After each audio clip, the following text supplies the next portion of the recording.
अस्सलामुअलैकुम व्यूअर्स, मैं हूं इंजीनियर हबीब और आप देख रहे हैं मेरा यूट्यूब चैनल जिसका नाम है इलेक्ट्रिकल वॉल। उम्मीद करता हूं कि आप सब लोग बिल्कुल ठीक ठाक होंगे, खैर खैरियत से होंगे। व्यूअर्स, इस वक्त आप देख सकते हैं डिस्प्ले स्क्रीन पे आपको एक और मिनी सा स्मॉल सा इन्वर्टर नज़र आ रहा है और साइज़ में आपको छोटा लग रहा है, लेकिन आप ये सोच रहे होंगे कि ये कैसा इन्वर्टर है। व्यूअर्स, एक one of the best inverter है। क्यों? क्योंकि मैं इसको अपने एक प्रोजेक्ट के अंदर इंस्टॉल कर रहा हूँ। व्यूअर्स, मैं अपने प्रोजेक्ट में कोशिश यही करता हूँ कि वो इन्वर्टर्स लगाए जाएँ, वो ब्रांड लगाई जाए जिसके ऊपर मुझे मुकम्मल एतमाद होता है। क्योंकि जो प्रोजेक्ट होता है वो एक कंप्लीट जिम्मेदारी होती है, उसमें हमें सर्विसेज भी देनी पड़ती हैं।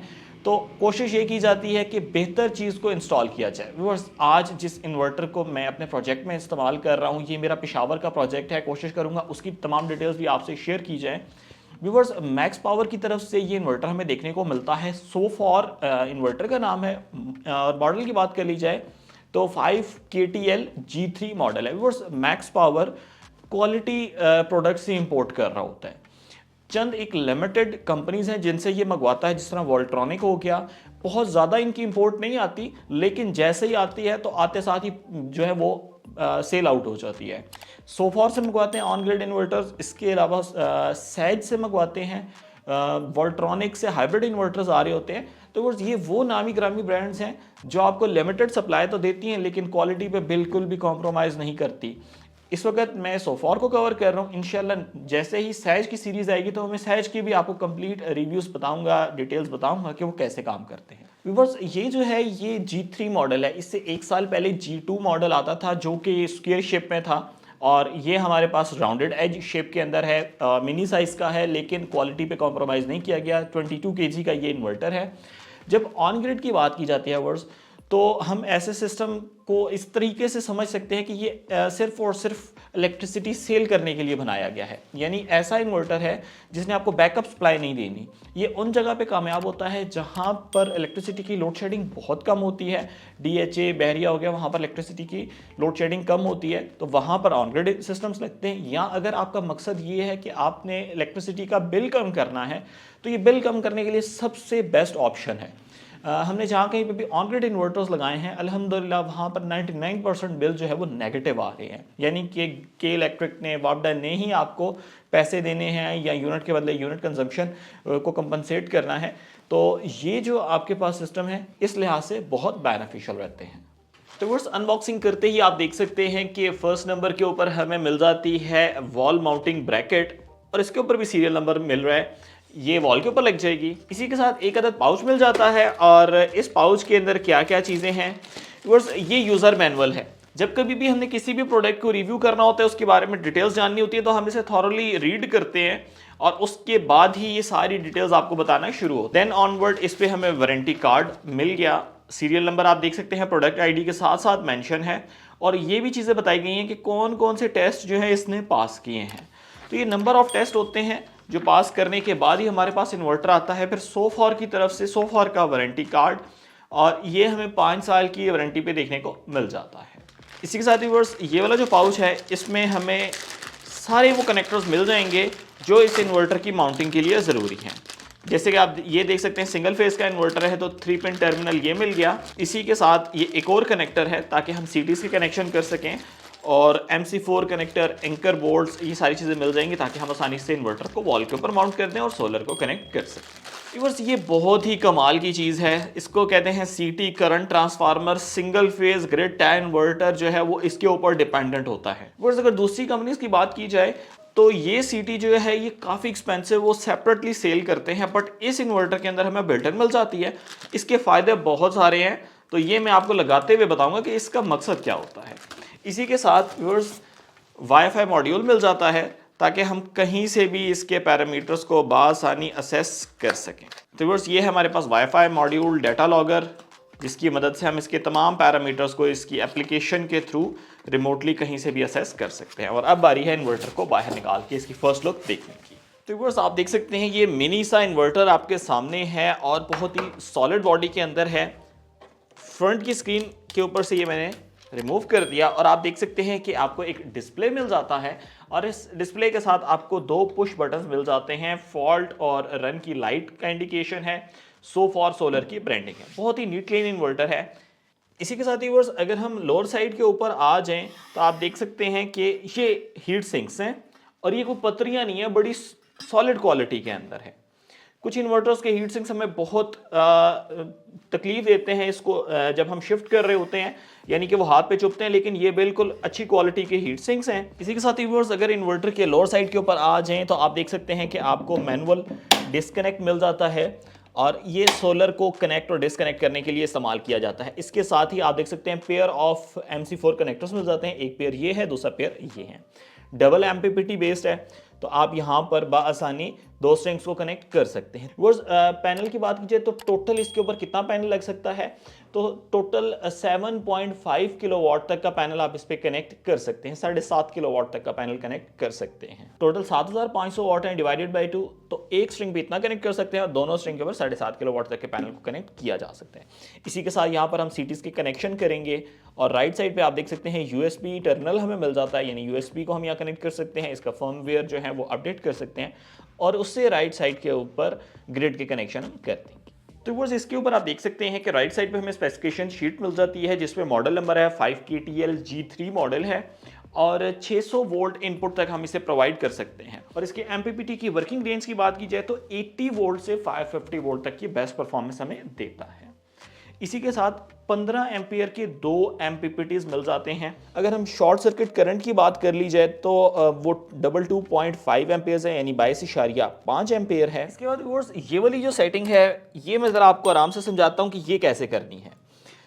जब कभी भी आपने इसको सिर्फ as an on grid inverter और ग्रीन मीटर लगा होगा फिर तो कुछ भी सोचना नहीं है, फिर तो आप ये देख सकते हैं ये आपके पास कनेक्टर है और इसमें आपने फेज और न्यूट्रल को कनेक्ट कर दिया। फेज न्यूट्रल को कनेक्ट करें, इसको यहाँ पर जोड़ दें, तो बस ये कनेक्टर आपके पास रेडी हो गया और इसको आपने यहाँ पर कनेक्ट कर देना है। लेकिन मैंने इसके साथ सीटी कनेक्ट करनी है और जब तक ग्रीन मीटर नहीं लगता तब तक भी मैं सोलर की पावर को इस्तेमाल करना चाहूँगा, तो उसके लिए कनेक्शन कैसे करने हैं ये आप देख सकते हैं। व्यूअर्स यहाँ पर आप देख सकते हैं कि ये जो है ना मेन आ रही, ये जो दो तारें आ रही हैं ये मेन वापडा की दो तारें हैं। घर में जो भी आपके पास फेज न्यूट्रल की तार है ये आपने इसके साथ कनेक्ट कर देनी। इससे आगे आप देख सकते हैं दो वायर्स हैं, एक तो ये एक्सटेंशन बोर्ड की और दूसरी ये इसके साथ पैरेलल आ रही है, फेस के साथ यानी रेड के साथ, ब्लैक के साथ, न्यूट्रल के साथ, और इसके साथ एक कनेक्टर लगा हुआ है, यानी ये कनेक्टर और एक्सटेंशन बोर्ड जो है पैरेलल में है।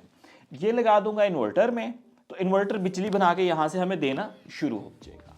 अब होगा कुछ ऐसे कि फॉर एग्जाम्पल यहाँ पर कोई भी लोड कनेक्टेड नहीं है और ये हमने ग्रिड के साथ कनेक्ट, इन्वर्टर के साथ कनेक्ट कर दी है ये वाली वायर जी। तो व्यूअर्स इसकी वर्किंग अब ऐसे होगी कि ये हमारे पास इन्वर्टर से फेज न्यूट्रल आ रहा है, यानी दो वायर्स आ रही हैं, ये यहाँ से पैरेलल में इसके साथ लोड लगा हुआ है और इसके साथ से ये दो तारे जो हैं ये ग्रिड की तरफ जा रही हैं। अब इसके ऊपर मैंने 1000 वाट का लोड लगा दिया है, यानी एक इस्त्री यहाँ पर मैंने लगा दिया है, यहाँ से सोलर पावर बना के देगा। अगर वो 1000 वाट बना रहे हैं तो वो यहाँ आएगी और सीधा इसके पास आ जाएगी, ग्रिड में बिजली नहीं जाएगी, ग्रिड में फीडिंग नहीं होगी। इसी तरीके से जब मैं यहाँ से लोड को डिस्कनेक्ट कर दूंगा तो यहाँ से जो सोलर की पावर आ रही है वो आगे नहीं जाएगी, बनेगी नहीं, खत्म हो जाएगी। तो इस वक्त आप देख सकते हैं कि मैंने सोलर का कनेक्शन ऑन कर दिया और सोलर से इस वक्त हमें 461 वोल्ट्स देखने को मिल, 461 यानी हम इसको बेफिक्र होकर इन्वर्टर के साथ कनेक्ट कर सकते हैं। तो इस वक्त आप देख सकते हैं कि इन्वर्टर पावर ऑन हो चुका है, सिर्फ इस वक्त मैंने इसे ग्रिड प्रोवाइड की है, वापडा इसे नहीं दी, और LCD ऑन हो चुकी है और ये फॉल्ट की लाइट इंडिकेट कर रही है, यानी इस वक्त ग्रिड मौजूद नहीं है, ग्रिड फेलियर है इसमें। अभी इसे ग्रिड भी कनेक्ट कर देता हूँ। तो इस वक्त आप देख सकते हैं कि ग्रिड पावर आ चुकी है।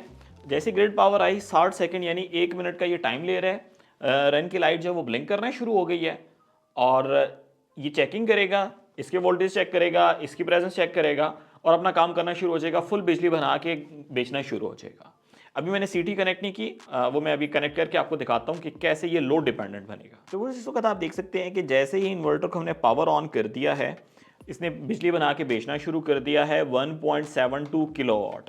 बट हम तो नहीं चाहते कि इस वक्त ये बिजली बना के भेजे, क्योंकि ग्रीन मीटर नहीं लगा हुआ और हमने सीटी मोड पे इसको चलाना है। तो उसके लिए आपने क्या करना है कि एंटर सेटिंग्स पे आके डाउन के बटन को प्रेस रखना है, सेट टाइम, सेट डेट, वो चीज़ें आप सारी कर लीजिएगा।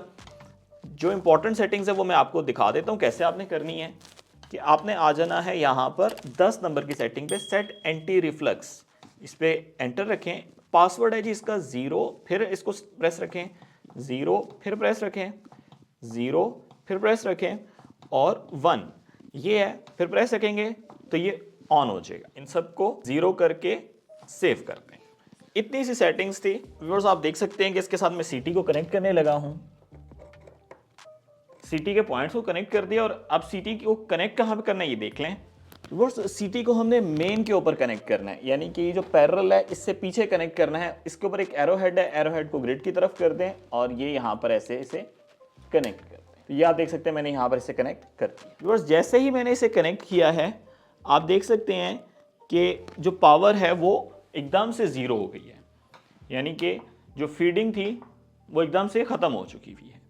अब ये लोड डिपेंडेंट हो गया है, जितना लोड मैं इसके साथ इस पे डाल दूंगा उतनी सी जनरेशन देगा, इजाफी पावर को ग्रिड की तरफ नहीं भेजेगा। व्यूअर्स यहाँ पर मैं कोशिश ये कर रहा हूँ कि आपको एक ही टाइम पे एग्जैक्ट वेरीफाई करके दिखा सकूँ कि वहाँ पर जो पावर आ रही है वो और ये मैच कर रही है। इस वक्त जो पावर है वो आप देख सकते हैं, इस वक्त जो पावर है वो आप देख सकते हैं 0 किलोवाट है और ये जो लोड है ये ऑफ है। इसको मैंने कर दिया ऑन और पावर आप देख सकते हैं इंक्रीज होना शुरू हो चुकी है।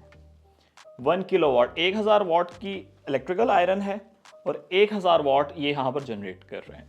जैसे ही मैं इसको ऑफ कर देता हूँ, ये ऑफ कर दिया और ये पावर भी यहाँ पर ऑफ हो जाएगी। ये देखें पावर खत्म हो गई, यानी अब ये लोड डिपेंडेंट हो गया। इसी के साथ ही व्यूअर्स इसी टाइम के ऊपर अगर मैं सीटी मोड को हटा देता हूँ या सीटी यहाँ से हटा देता हूँ, ये देखिएगा मैंने सीटी को यहाँ से हटा दिया है और अब मैं इसकी सेटिंग्स को चेंज कर दूंगा तो ये अपनी मैक्सिमम पावर बना के देना शुरू हो जाएगा। इसके लिए आपको क्या करना है, बस सेटिंग्स में जाके जो रिफ्लेक्स पावर है उसको कर देना है डिसेबल। तो बस इस वक्त मैंने यहाँ पर एक wifi based energy meter connect किया हुआ है जो कि बहुत ही ज़बरदस्त क्वालिटी का है, डिस्प्ले उसके साथ आता है। तो यहाँ पर उसका वाईफाई एक्सेस है मेरे पास, मैं देख सकता हूँ स्क्रीन के ऊपर कि इस वक्त जो पावर जा रही है वो 0.033 किलोवाट, यानी कि सिर्फ 33 वाट की पावर जो है वो ग्रिड में जा रही है। बाकी सारी पावर को इसने रोक दिया हुआ है, जो 1000, 1200, 1500 वाट बनी थी वो रोक दिया। लेकिन जैसे ही मैं इसकी सेटिंग को चेंज करूंगा आप देखेंगे ग्रिड में पावर जाना शुरू हो जाएगी। लोड फिर भी ऑफ है और ग्रिड में पावर जाएगी। तो बस इस वक्त आप देख सकते हैं कि 1.64 किलोवाट जनरेट हो रहा है और ग्रिड की तरफ जा रहा है और यहाँ पर भी आप देख सकते हैं 1.65 किलोवाट जो है वो सोलर से जनरेट होकर ग्रिड में जा रहा है। यानी हमें ये जो वाईफाई मीटर है ये बता रहा है इस वक्त कितनी पावर ग्रिड में जा रही है। 7.4 एम्पियर्स हैं, 224 वोल्ट है और 1.66 किलोवाट जो है वो ग्रिड में जा रही है। सेम पैरामीटर्स हमें देखने को मिल रहे हैं।